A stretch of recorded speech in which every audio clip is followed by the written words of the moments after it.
नमस्कार. मल्हार टीव्हीच्या सकाळच्या बातमीपत्रामध्ये आपलं स्वागत.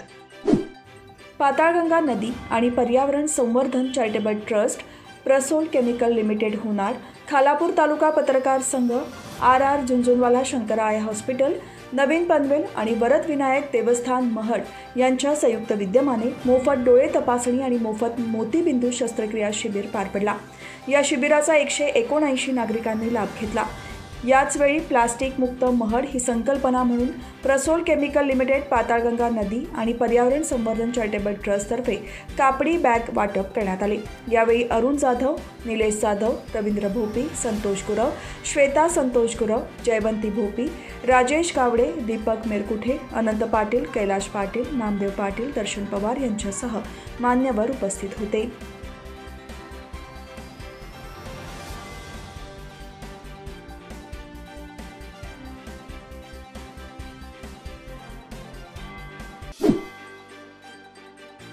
सुधागड तालुक्यातील ताडगाव आदिवासी वाडी येथे बहुउद्देशीय सभागृह उभारण्यासाठी मंजुरी मिळाली आहे.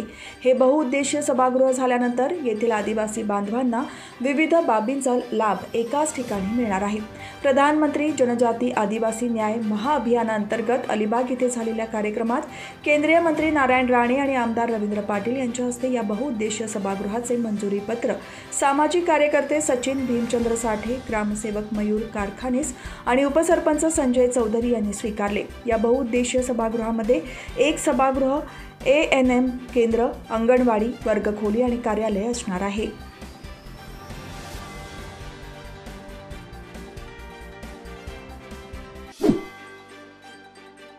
पनवेल शहर महापालिका मागील 6 वर्षांचा 6 थकीत मालमत्ता करावर सिडको वसाहतींमधील आणि 29 गावांमधील मालमत्ता धारकांकडून वसूल करत आहे. हा कर वेळीच न भरल्याने पालिकेच्या कर विभागाने करदात्यांवर तब्बल 173 कोटी 36 लाख रुपये शास्ती लावला आहे. या दंडांपैकी 78,210 करदात्यांनी पालिकेकडे चालू आर्थिक वर्षात 36 कोटी 71 लाख रुपये जमा केले, परंतु पालिकेला अजूनही 136 कोटी रुपये दंड वसुलीतून मिळणे शिल्लक असल्याचा अंदाज पालिकेने बांधला आहे. वेळीच मालमत्ता कर न भरल्याने पालिकेने हा दंड लावला आहे.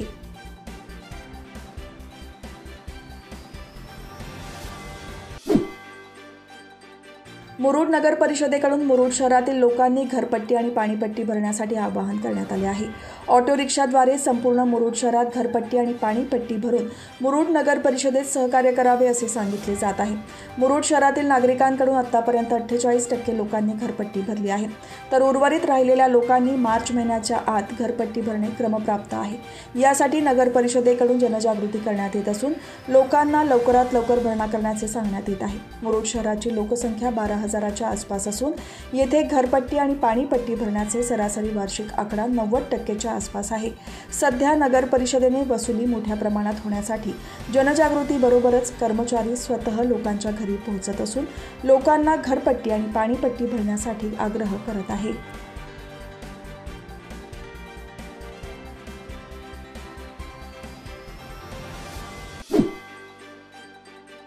राष्ट्रवादी काँग्रेस पक्षाच्या खोपोली शहर जनसंपर्क कार्यालयाचे उद्घाटन पक्षाचे प्रदेशाध्यक्ष तथा खासदार सुनील तटकरे यांच्या हस्ते करण्यात आले. आगामी खोपोली नगरपालिकेच्या निवडणुकीच्या पार्श्वभूमीवर राष्ट्रवादी काँग्रेस पार्टीच्या खोपोली शहराच्या मध्यवर्ती ठिकाणी गुडलक कॉर्नर वेलविशर सोसायटीच्या प्रांगणात जनसंपर्क कार्यालयाचे उद्घाटन सुनीलजी तटकरे यांच्या हस्ते संपन्न झाले. या कार्यक्रमाला रायगड जिल्हा अध्यक्ष सुधाकर घारे, माजी नगराध्यक्ष दत्ताजी मसूरकर, खोपोली शहर अध्यक्ष मनीष यादव, प्रदेश सरचिटणीस अशोक भूपतराव, युवक जिल्हाध्यक्ष अंकित साखरे यांच्यासह पदाधिकारी आणि कार्यकर्ते उपस्थित होते.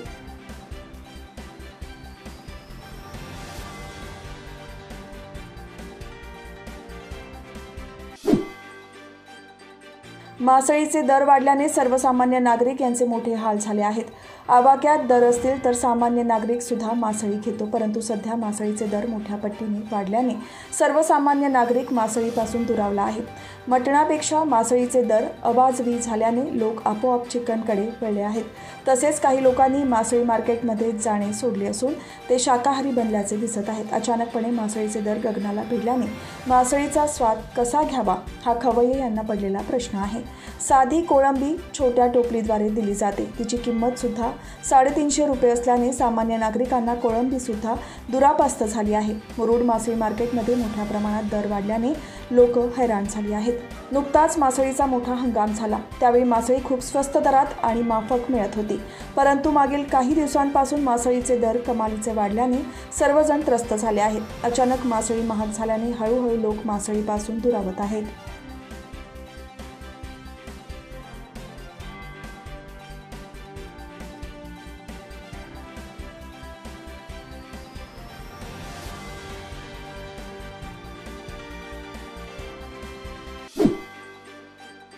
माझगाव ग्रामपंचायत हद्दीत असलेली आंबिवली येथील स्मशानभूमीकडे जाणारा रस्ता खचल्यामुळे अंतिम संस्काराला जाण्यासाठी नागरिकांना खूप त्रास सहन करावा लागत आहे. या ठिकाणी पावसाचा छोटा ओढा असून डोंगरातून येणारे पाणी या ठिकाणी येत असल्यामुळे पावसाळी जागा ओलसर होऊन मोरी खचली. गेल्या 6 महिन्यांपासून या ठिकाणी रस्ता खचला असून याकडे सातत्याने दुर्लक्ष होत असल्याचे निदर्शनास येत असल्यामुळे ग्रामस्थांमधून नाराजीचा सूर उमटत आहे. आंबिवली येथे ओढ्याच्या ठिकाणी ही स्मशानभूमी आहे. याच ठिकाणी रस्ता खचल्यामुळे अंतिम संस्कारासाठी लागणारे लाकडे वाहून नेण्याची वेळ ग्रामस्थ यांच्यावर आली आहे. या स्मशानभूमीजवळ वाहन जात होती, मात्र रस्ता खचल्यामुळे कोणतेही सामान जात नसून यासाठी शारीरिक श्रम करावे लागत आहे.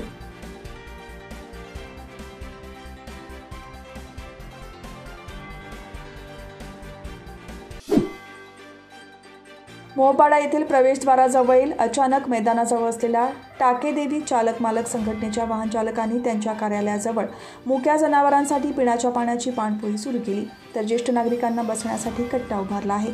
वाहन चालकांच्या या कार्याचे सर्वत्र कौतुक होत आहे. दुपारच्या उन्हाने व्याकुळ झालेली ही मुकी जनावरे पाण्याच्या शोधात इतरत्र फिरू नयेत यासाठी पिण्याच्या पाण्याची पाणपोई सुरू केली असून दमून थकून आलेल्या नागरिकांना आराम मिळावा यासाठी कट्टा उभारल्याने टाकेदेवी चालक मालक संघटनेच्या वाहन चालकांनी सांगितले.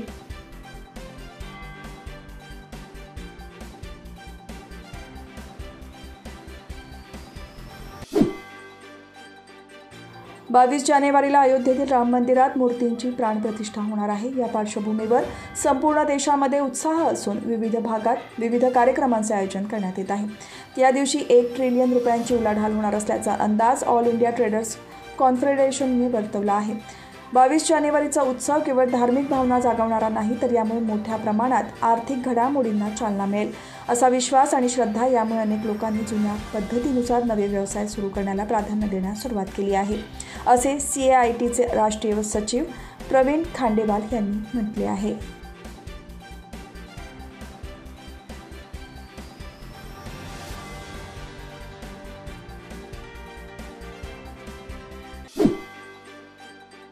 देशात सर्वाधिक स्टार्टअप महाराष्ट्रात आहेत.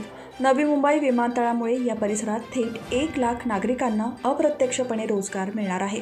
स्टार्टअपमध्येही नवी मुंबईला देशात नंबर 1 होण्याची संधी असल्याचा विश्वास कौशल्य विकास मंत्री मंगलप्रभात लोढा यांनी व्यक्त केला.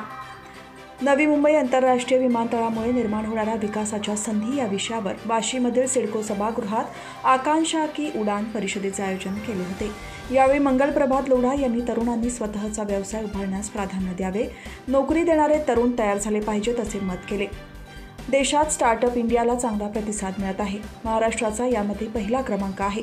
नवी मुंबई विमानतळामुळे या परिसरात प्रत्यक्ष आणि अप्रत्यक्षपणे रोजगाराच्या संधी मिळणार आहेत. या संधीचा तरुणांनी लाभ घ्यावा, तसेच स्वतःचा स्टार्टअप सुरू करावा असे आवाहनही त्यांनी यावेळी केले.